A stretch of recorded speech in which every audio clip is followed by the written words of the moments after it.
Welcome to this third edition of a podcast that we call Let the Light Return, which is providing you with a front row seat to witness the transformation of the city of Buffalo, New York, the reformation of city government, and the awakening of the people of the city, an awakening in which they will discover their destiny and the opportunity to achieve the impossible. We'll witness that impossible take place in this city, and we'll see as the city of Buffalo reclaims the title of City of Light. My name is Dennis, and I'm the originator of this movement called Let the Light Return, and the host for this chapter, this particular podcast. We have with us today Kate Ficani, who is the director of a ministry called Hope Rising Together, headquartered here in Buffalo, New York. And wait till you hear this incredible story about how a couple found the destiny that God had written for them, and they went and fulfilled it. And you'll see the incredible, impossible things that have occurred in a land 4,000 miles away from Buffalo. So if you're joining for the first time, I really encourage you to go to YouTube and to search for Let the Light Return and look for the introductory podcast of this particular movement. And you'll see a little bit more in terms of what we're all about and what we hope to achieve in the city. The first two podcasts will basically build upon a foundation that leads up to this story and the reality of what God is doing in this region. And we have, as a part of the podcast, we have a subtitle, and it's called, What If the Bible Were True and We Believed It? What would the city look like? What would it be? How would it look? Our children, is it possible that they would be taught about their destiny and that they were unique and they have an incredible future to look forward to? Buffalo would perhaps be one of the safest cities in America. Businesses would open and at a pace in every district of the city. Innovation and opportunity would thrive. Families, a mom, a dad, and children would be the foundation of this region. And because we understood, based upon that word that we're talking about, based upon that understanding, we would know what it means and how we were to steward money. And Buffalo would probably become a very prosperous city versus a very poor city right now. Homelessness would be reduced considerably, and crime would be non-existent. And you say, that's impossible. It is. As a matter of fact, in the Word, in the Bible that we're talking about, Jesus said in Matthew chapter 29 and verse 26, he looked intently at the people he was talking to. And I believe he's looking intently at you and I today. And he's saying, with man, this is impossible. But with God, all things are possible. So if you're a believer, I'd get excited. I'd get pumped at what's going to be taking place in this city. If you're a skeptic, we encourage you to test it. Prove the Bible. And if you're an atheist, we encourage you to take the challenge and try to prove it wrong. So let's get back now to hear from Kate and how a young couple heard the destiny that God had for them and fulfilled that destiny and what it's done in a land over 4,000 miles away.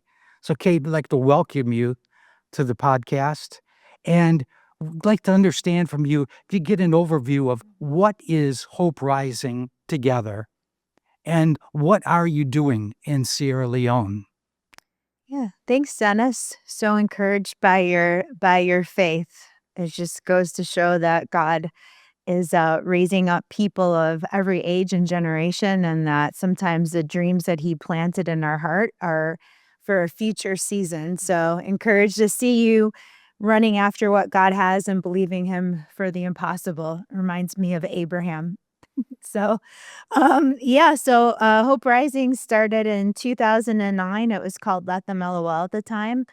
But our mission is to empower those experiencing unjust suffering by providing them with the basic resources to embrace a better future.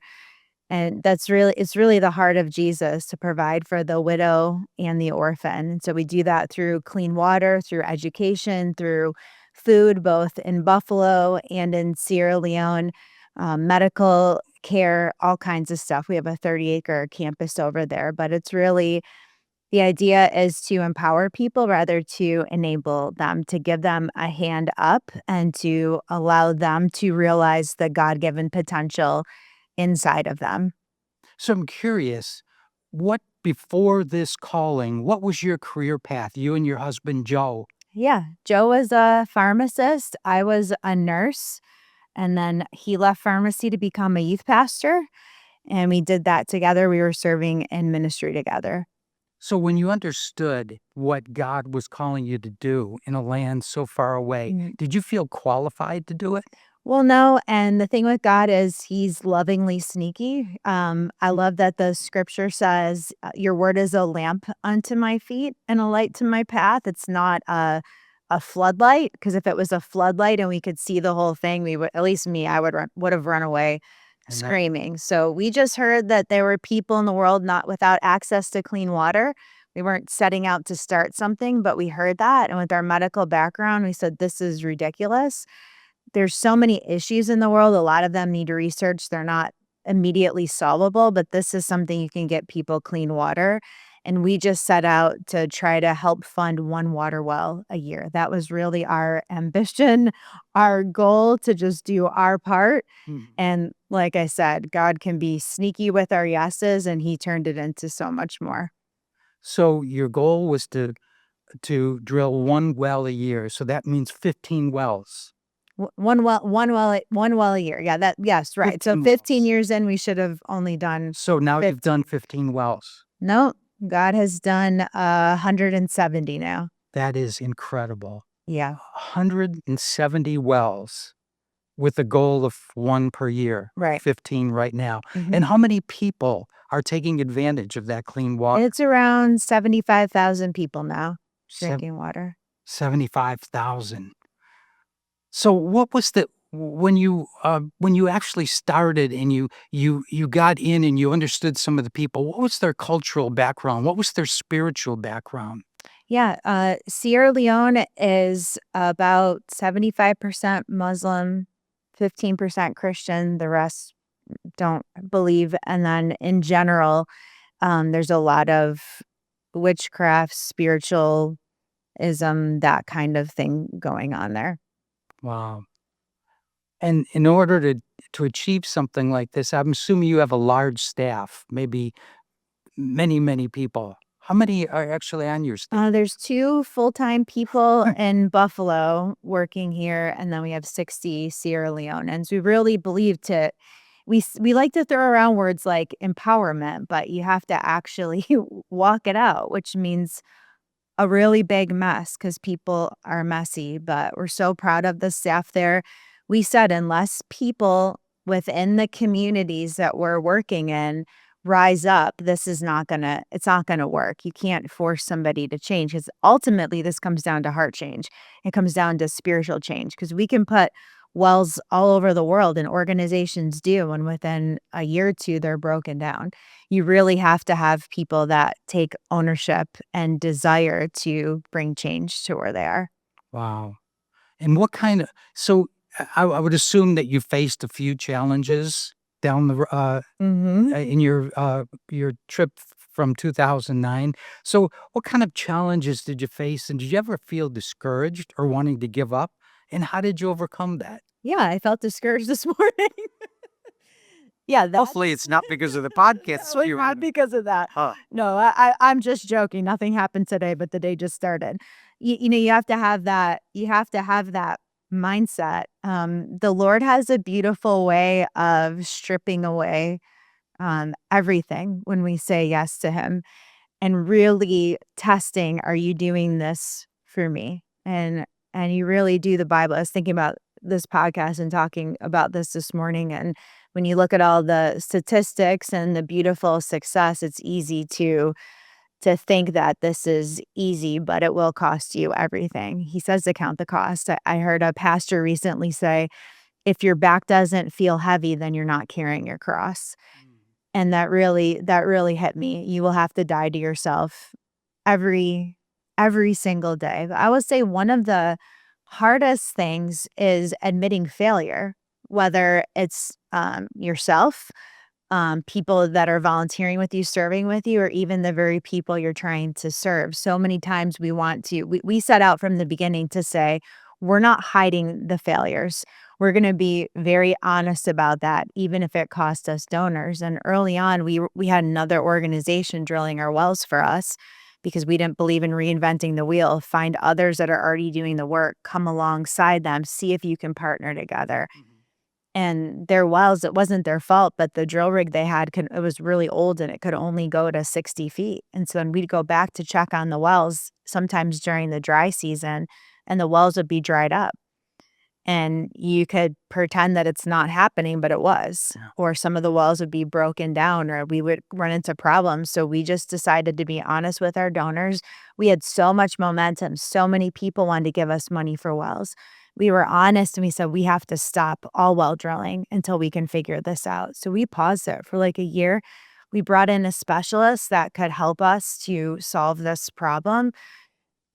And did we lose donors? Did people lose faith in us? Did we because it wasn't as exciting anymore? We did, but we had to face that. We had to face that it's messy. There's a reason why these problems exist. It's because it's messy.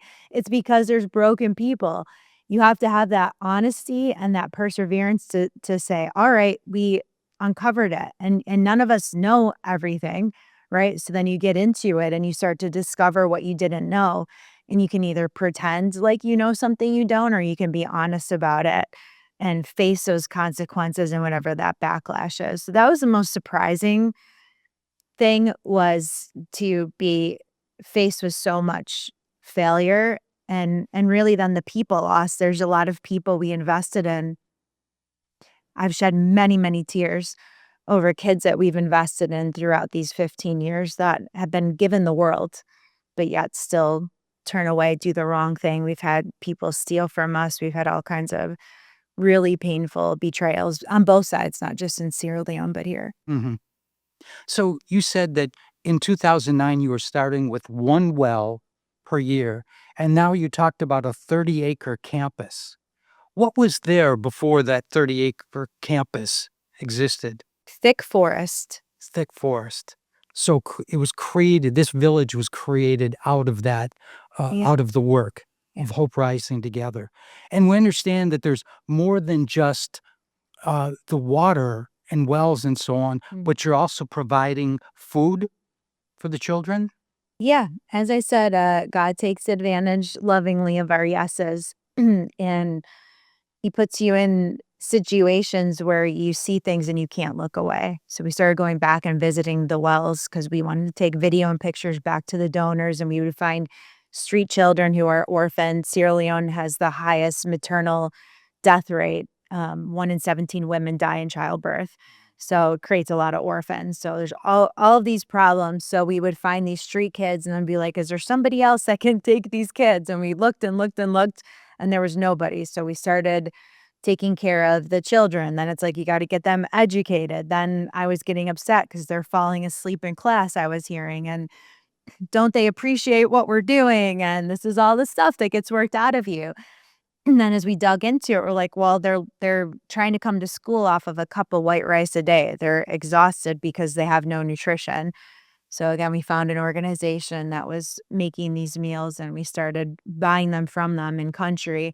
And then they said, God, they cut us off. They're like, you guys are eating all of our food. Like, we're happy to help, but we're going to have to teach you how to pack these meals yourself. And it just grew into another thing and another thing and another thing. It's how God works. So the meals that are provided, where are they packed? We pack them here at Hope Rising Silo in Buffalo. And how many meals would you estimate per year that you send to Sierra Leone? 200,000 to Sierra Leone and around 50,000 distributed here in Buffalo. That's amazing. That is an amazing thing for a work that started in 2009, an impossible work. Yes. I mean, when you think about what Hope Rising Together has done, and you would assume that it was be done in your local area, that would be an incredible achievement. But this is done 4,000 miles away by a minimal staff. So at this point, what I'd like to do is we're going to take a quick break. I'd like you to check out this video that we're about to show you about about how God has given you a destiny and how that destiny can fit very well with what the scope of what Hope Rising Together is doing, and it's much bigger than you realize. And so we'll take a moment to do that, and then when we come back, I'd like to ask Kate and talk a little bit further about how she sees how this could be translated and the scope of this type of work be done in our city, and how we can start to transform our city, Buffalo, New York. So we'll be back in just a minute. A young couple with successful careers in the medical profession heard the call of God and discovered the destiny He had ordained in a book He had written for their lives before they were born. They took up that call and created a ministry called Hope Rising Together. They believed that their mission was to provide funding for the drilling of one water well a year in the African nation of Sierra Leone. That would equate to 15 wells over the past 15 years. But God had a much bigger vision in mind. He would use Joe and Kate in those 15 years to complete not 15 water wells, but 170, in which more than 70,000 people now have clean water to drink from. They built a 30-acre campus out of jungle that consists of a school educating 500 children, a medical facility, a safe house, a church near completion, and over 200,000 highly nutritious meals a year, packed in Buffalo, New York, and shipped to Sierra Leone. 50,000 additional meals are targeted for the needy right here in Buffalo. They are actively involved in a work that we would all agree is impossible, directed by only 2 full-time staff out of Buffalo for a people over 4,000 miles away. So if you believe the Bible to be true, God has ordained a destiny for you that is so big that if you could wrap your mind around it, you would be overwhelmed. But the Lord said in Matthew chapter 19 and verse 26, "With man this is impossible, but with God all things are possible." He says that if this assignment is doable in your own strength, then it's not from Him. The good news is we can't do it alone. And in Philippians 4:13, the Apostle Paul said, "I can do all things through Christ who strengthens me." The Creator of the universe must go before us, and He leads the way and guides and directs us. So imagine if every Bible believer in Buffalo sought out their destiny and began to achieve it. The place we call our home would once again be able to reclaim the title City of Light. All right, we're back with Kate Vacani, the director of Hope Rising Together ministry, headquartered here in Buffalo, New York. Kate, I'd like to find from you your vision for the work of Hope Rising Together in Sierra Leone. Is it growing? Do you want to maintain it? Or what's your vision for it, given you had the resources to do it?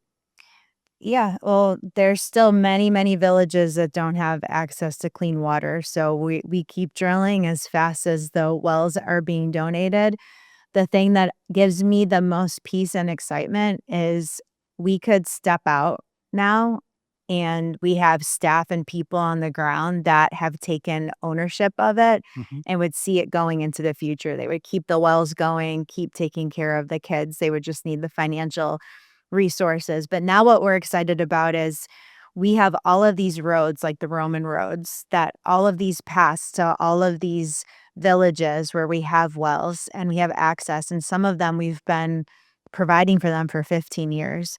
And now there's a church that has started on its own there, and they have a heart to go out and evangelize and share the love of Jesus into all of these villages. So I'm excited to fuel that and encourage that because, like I said, unless there's heart transformation, you can keep throwing money at something, you can keep doing all of these beautiful things, but it won't stick unless hearts are changed. So, as much as God gives us, we'll continue to drill wells, continue to feed people. We've got women walking all night for the food. So, we know that there's still a real incredible need there. So, but I'm really excited to see the gospel now take root.